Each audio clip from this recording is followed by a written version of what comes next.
Welcome to the Morgan Weekly Update.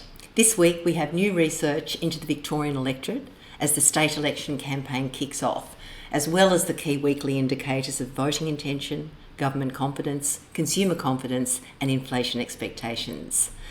So first, a look at the key weekly indicators shows a weaker result for the ALP last week, with the Albanese government losing support and both confidence indicators moving in the wrong direction. Two-party preferred support for the ALP dropped 2 percentage points to 53.5% compared to the coalition on 46.5%. This is the closest result between the two major parties since early September. And as I said, both measures of confidence dropped this week, with government confidence down 10.5 points to only 96.5, while the key measure of ANZ Roy Morgan consumer confidence was down 1.2 points to 78.7 and is now down for a sixth straight week.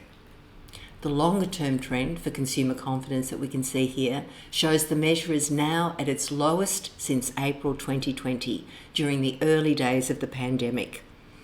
The key reason for the decline in consumer confidence, the key reasons are rising interest rates and rising inflation.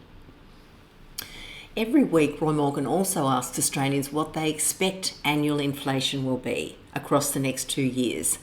Perhaps unsurprisingly, our inflation expectations are soaring. This week, the measure increased for the fourth week in a row, up 0.2 percentage points to 6.8%. This is a new record high for this weekly figure, in the index stretching back to April 2010. And the latest Roy Morgan business confidence result for October, we do this monthly, shows a decline of 4.1 points to 96.6. Our indicators are all beneath 100. Businesses were most confident in Western Australia, with business confidence at 112, and also confident in New South Wales.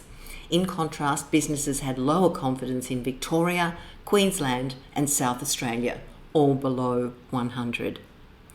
The most confident industries are mining, education and training, and accommodation and food services, all over 15% above the national average. The least confident industry was finance and insurance, with confidence of only 66.1, more than 30% below the national average. And now turning to Victoria, the state that faces an election later this month. The results we're releasing today are a precursor to the latest Roy Morgan poll of Victorians, set to be released later this week. And our results reveal some of the key results of the ongoing research Roy Morgan conducts into trust and distrust, which are clearly some key factors that will determine who wins this month's state election. So how do these feelings of trust and distrust play out with regard to Victorian political leaders, and in particular, Premier Daniel Andrews and Opposition Leader Matthew Guy? Well, comparing the trust of the two political leaders shows Premier Daniel Andrews well ahead of Opposition Leader Matthew Guy. An unprompted look, where we basically say, thinking about the Victorian election, who do you trust and who do you distrust?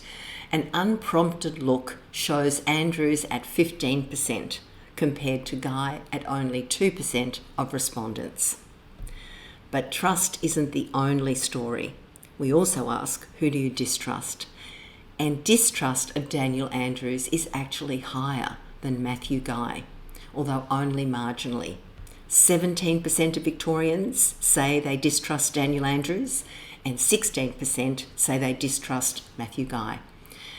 This was before the highly publicised corruption allegations against Daniel Andrews, so stay tuned. The net result, which is what we look at, of trust and distrust, we simply subtract the distrust score from the trust score, shows that both leaders have a net distrust score. See that black dot? They're both below that magical line of 0. Matthew Guy's net distrust score of -13 is far worse than Daniel Andrews on -2 because of Matthew Guy's low level of trust. But that level of distrust that both leaders have is of great concern.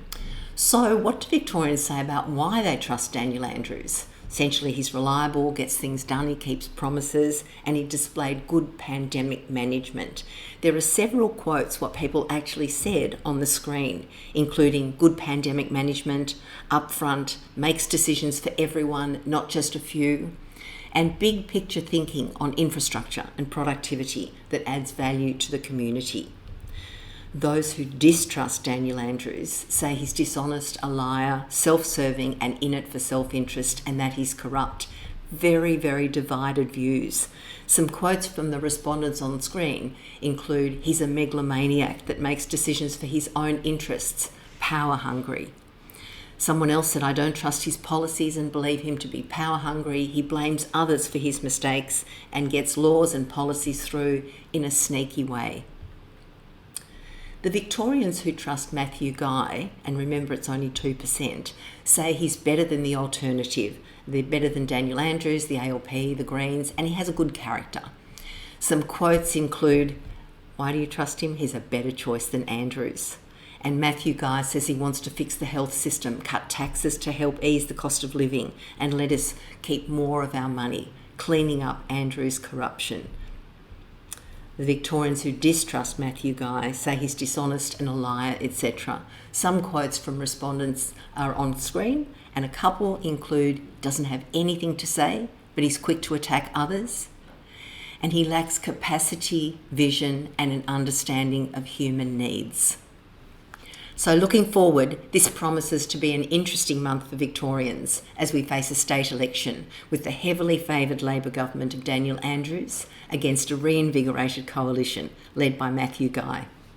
Roy Morgan will be releasing the latest poll results later this week, and we'll be polling the Victorian electorate following the revelations surrounding Premier Daniel Andrews that have emerged in recent days to see what impact the corruption allegations have had on the electorate.